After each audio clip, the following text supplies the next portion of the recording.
جناب قمر دا شہزاد صاحب، جناب منیر صابری دبئی صاحب، جناب صاحب علی کہانی صاحب، جناب رضا صاحب اور محترمہ رفانہ احمد صاحبہ، میں آپ سب کا تہہ دل سے شکر گزار ہوں کہ آپ لوگ اتنی دور سے میرے لیے تشریف لائے اور اپنے انمول الفاظ میری مدد کی۔ جہاں تک اس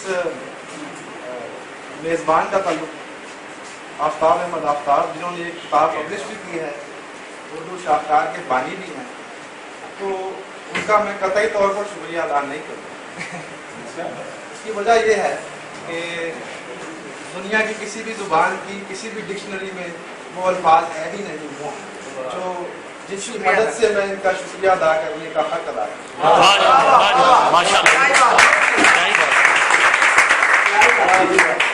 البتہ اتنا ضرور کہوں گا کہ میں پہلے بھی ان کی محبتوں کا مقروض تھا اور آج وہ قرض کچھ اور بڑھ گیا ہے اور میں ان کا احسان مند ضرور ہوں۔ اپنی کتاب سے اپنی تحریر کی اقتباس اور پھر ایک نظر یاد کا دکھ میری خواہشوں کا اقرار نامہ بھی ہے اور میری یادوں کا نگار خانہ بھی۔ اس کے لفظوں میں میرے ابلتے ہوئے آنسوؤں کی تپش بھی ہے اور میرے جاگتے ہوئے زخموں کی خلش بھی۔ میرے دل کے صحرا میں کھلتے گلابوں کی باس بھی ہے اور میری روح کے گلشن میں بکھرتے ہوئے پھولوں کی یاس بھی۔ وصل موسم سے ملاقات بھی ہے اور ہجر موسم میں پنپتے ہوئے خدشات بھی۔ سر مژگاں جلتے ہوئے چراغ بھی ہیں اور پس مژگاں اشکوں سے لبریز حیات بھی۔ ملنے والے نئے دوستوں کے سہارے بھی ہیں اور بچھڑنے والے اخبار کے خسارے بھی۔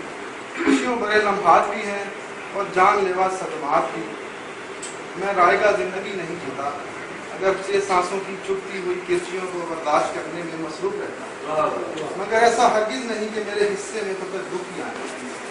میں ان بساط کے لمحوں کی تلاش میں نہیں رہتا بلکہ ہر لمحے میں خوشیوں کی کھوج میں رہتا ہوں۔ مجھے بخوبی ادراک ہے کہ تاریخ لمحوں سے چاندنی کیسے نچوڑے۔ شاعری تخیل سے تخیل تشکیل کرنے کا عمل ہے۔ یہ خاموشیوں میں گفتگو اور گفتگو میں خاموشیوں کی بات کرتی ہے۔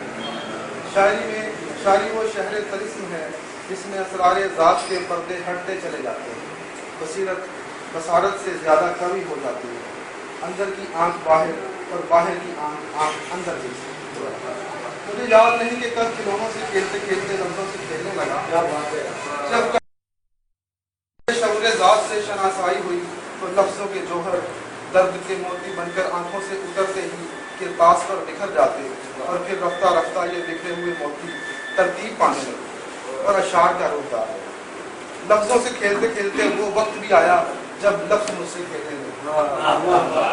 درد، تنہائی، فراق، تیرا شبی، رت جگہ، افسردگی، حسرت و وحشت، یاس، بے کلی، یاد اور انتظار جیسے الفاظ نے مجھ سے خوب دل لگی اور جی بھر کے کھلوا۔ میں ادھر ادھر لڑتا رہا اور ٹوٹتا رہا۔ بلاخر تمام الفاظ خوب کھیلنے کے بعد سانسیں درست کرنے پس منظر میں چلے گئے۔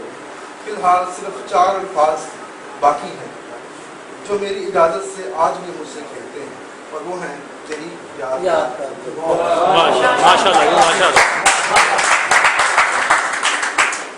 ایک غزل۔ طائر دل جو تیرا دھیان پکڑ لیتا ہے، طائر دل جو تیرا دھیان پکڑ لیتا ہے، چونچ میں تخت سلیمان پکڑ لیتا ہے۔ میرے اندر بھی کوئی شخص ہے رہتا ایسا، میرے اندر بھی کوئی شخص ہے رہتا ایسا، چپ رہوں تو وہ گریبان پکڑ لیتا ہے۔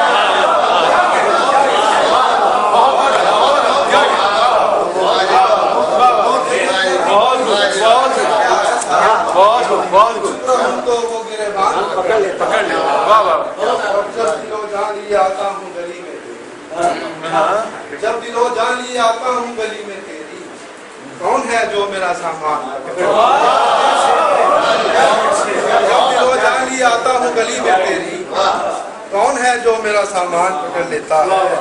اور پوچھ لیتا ہوں اگر پیار ہے کتنا مجھ سے، پوچھ لیتا ہوں اگر پیار ہے کتنا مجھ سے،